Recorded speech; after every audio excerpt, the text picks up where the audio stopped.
ఇవాళ ఎవరో ఒక ఆనాడు ఉద్యమంలో అడ్రస్ లేనోడు మాట్లాడుతున్నాడు. ఇవాళ ఆనాడు తెలంగాణ ఉద్యమంలో మన మీదకి తుపాకీ తీసుకొచ్చినోడు ఇవాళ మాట్లాడుతున్నాడు. సోనియమ్మ తెలంగాణ ఇవ్వకపోతే మీరు నాంపల్లి దర్గా కాడ అడుక్క తింటుండే అని మాట్లాడుతున్నాడు. తెలంగాణ ప్రజలను ఉద్దేశించి ఇవాళ గద్దెనెక్కినోడు ఆయన. ఇవాళ అదృష్టవంతుడు, అధికారం ఆయనకుండొచ్చు, అధికారం నీకుండొచ్చు, కానీ తెలంగాణ ప్రజల అభిమానం ఖచ్చితంగా కేసీఆర్ కు ఈ గులాబీ జెండాకే ఉన్నది. ఇది అక్షర సత్యం. నువ్వు ఇవాళ అరిచేతుల వైకుంఠం చూపెట్టి 6 గ్యారెంటీలు అని చెప్పి 420 హామీలు ఇచ్చి దొంగ మాటలు నంగనాచి కబుర్లు చెప్పి ఇవాళ నువ్వు గెలవచ్చు. కానీ ఒక్కటి మాత్రం వాస్తవం బిడ్డ, ఏ రోజుకైనా ఏనాటికైనా తెలంగాణ చరిత్ర రాసిన రోజు కేసీఆర్ గారు హిమాలయాల పర్వతమంతా ఎత్తున ఉంటే కనీసం నువ్వు ఆయన కాలి గోరికి కూడా సరిపోని పాత్రలో ఉంటావు అనేది అక్షర సత్యం. ఇలా ఏ ఊరికన్నా పోదాం, ఏ ఊరికన్నా పోదాం, ఏ తాండకన్నా పోదాం, ఏ బస్తీ కన్నా పోదాం, ప్రజలు ఏమనుకుంటున్నారో నీ సంవత్సరం పాలన గురించి ఒకసారి తెలుసుకో దమ్ముంటే నేను అడుగుతా ఉన్నా. ఎక్కడ పోయినా ఒక ఆటో అన్నను కదిపితే ఆయన తిడుతున్నాడు, ఒక రైతునికి తట్టుకొని మాట్లాడితే ఎక్కడన్నా కదిలిచ్చి మాట్లాడితే ఏడుపొక్కటే తక్కువ ఉన్నది. మహిళలను ఏమమ్మా ఎట్లున్నారంటే వాళ్ళు బాధలే చెప్తున్నారు.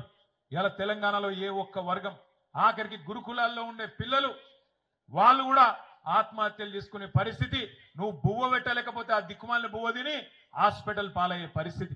ఇది ఈ రోజు తెలంగాణ సంవత్సరం పరిపాలన. ఇంకా ఈపాటి పరిపాలన కట విజయోత్సవాలట, విజయోత్సవాలు.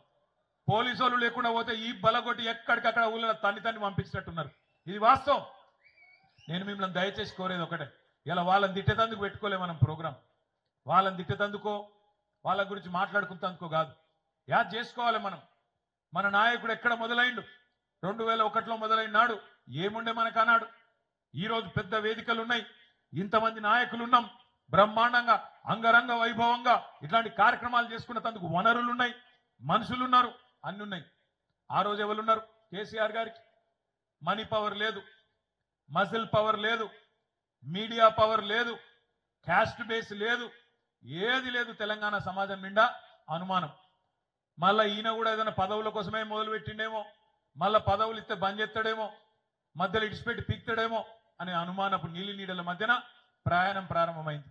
అదే సినిమాల పాట ఉంటుంది చూడు, గాలి వానలో వాన నీటిలో పడవ ప్రయాణం గమ్యం ఎక్కడో తెలియదు పాపం అన్నట్టు అగమ్య గోచరమైన పరిస్థితి.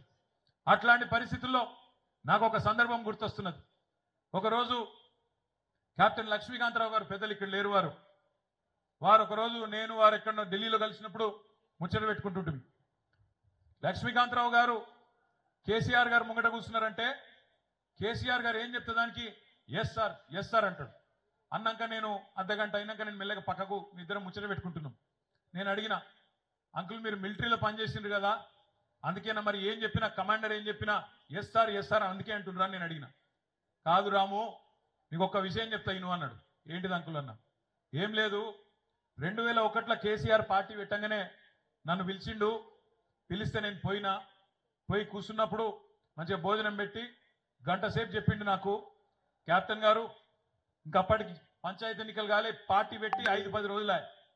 కెప్టెన్ గారు తొందరలో పంచాయతీ ఎన్నికలు రాబోతున్నాయి, మన వాళ్ళు జిల్లా పరిషత్ చైర్మన్లు అవుతారు, మండల పరిషత్ అధ్యక్షులు అవుతారు, జెడ్పీటీసీలు అవుతారు, 2004 ఎన్నికల్లో ఎమ్మెల్యేలు అవుతారు, మంత్రులు అవుతారు, కేంద్ర మంత్రులు అవుతారు, ఆఖరికి కొంతమంది గవర్నర్లు కూడా అవుతారు. ఓటు ద్వారానే శాసించి మనం తెలంగాణ తెచ్చుకుంటామని చెప్పిండు.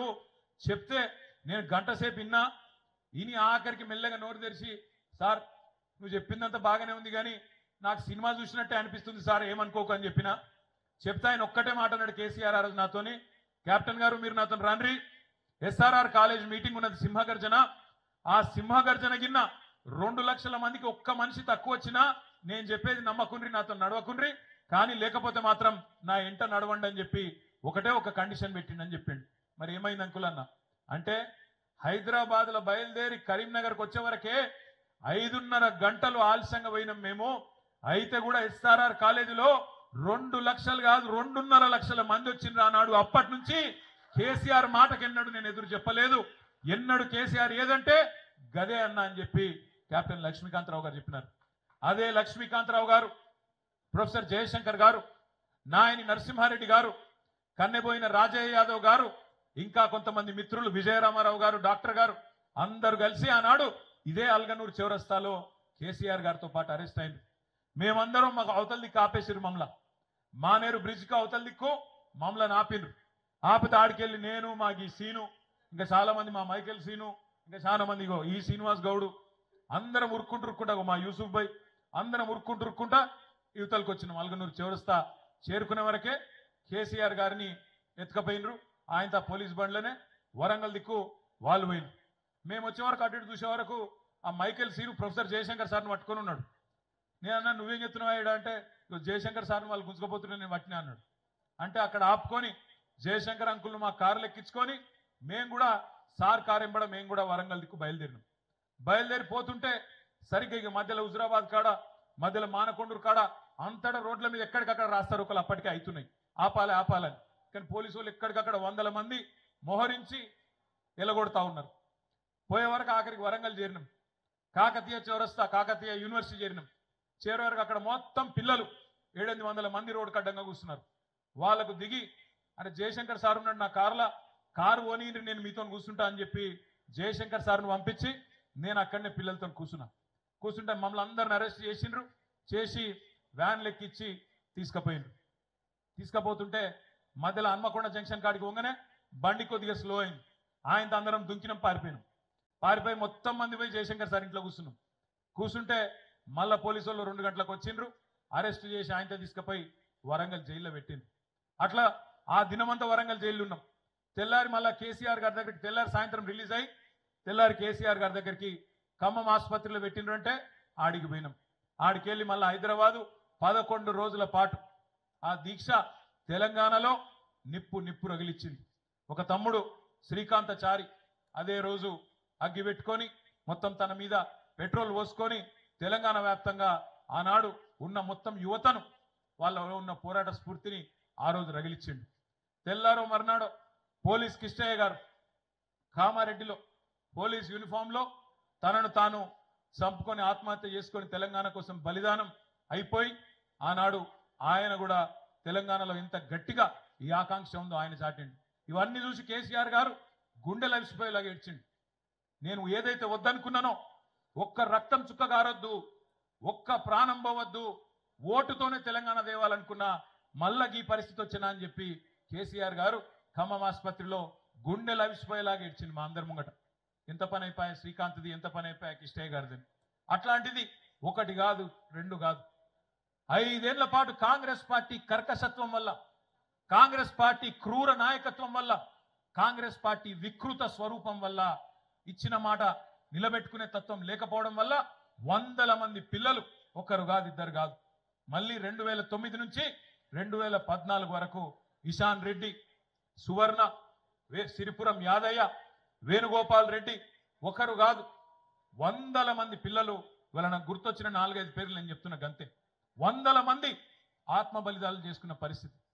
అట్లాంటిది మరి కేసీఆర్ గారు ఒక్కటిగా మళ్ళీ ఉద్యమాన్ని ఏదైతే పతాక సన్నివేశానికి ఆమరణ దీక్షతో తీసుకొని పోయిండో ఆ తర్వాత ఈ పిల్లల బలిదానాలు ఆపడానికి, తెలంగాణ సాధించడానికి రకరకాల ప్రజాస్వామిక పద్ధతులు ఎంచుకొని మళ్ళీ మేమందరం రాజీనామా చేసినాం.